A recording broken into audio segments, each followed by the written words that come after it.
DSWD Educational Assistance. Paano tayo mag-a-apply? Sino ang mga qualified? Paano ang proseso? Anong mga requirements? At saan pa pwedeng mag-apply na lugar?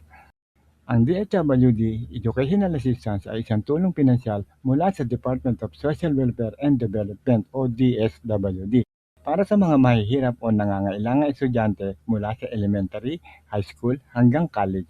Kasama na rin dito ang vocational. Layunin nito na makatulong sa tuition fee, school supplies, projects at iba pang mga gastusin sa paaralan. Karaniwang ito ay binibigay sa ilalim ng Assistance to Individual in Crisis Situation o AICS ng DSWD. Sino mga pwede mag-apply?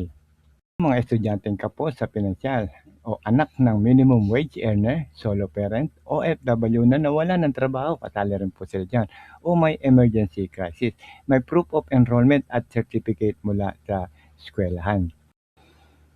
Mga karaniwang requirements at maaaring iba-iba yan depende sa lugar nyo.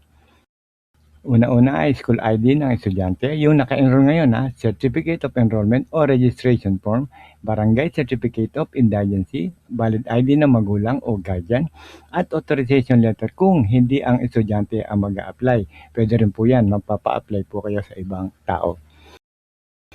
So, paano tayo mag-a-apply? Tuturo ko ngayon step by step.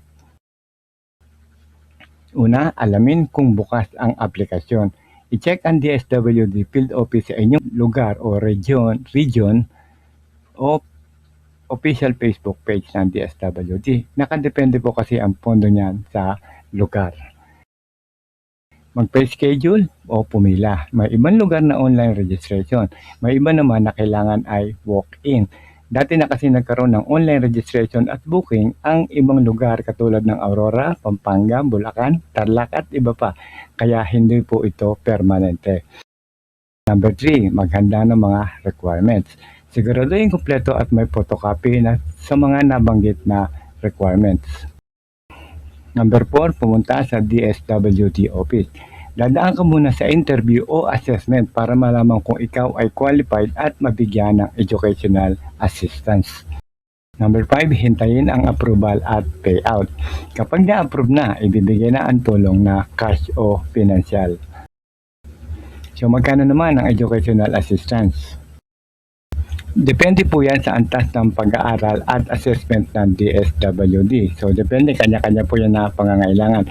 Hindi pare-pareho at nagbabago. Depende po yan sa kung elementary, high school o kaya ay college at depende rin sa pondo ng DSWD.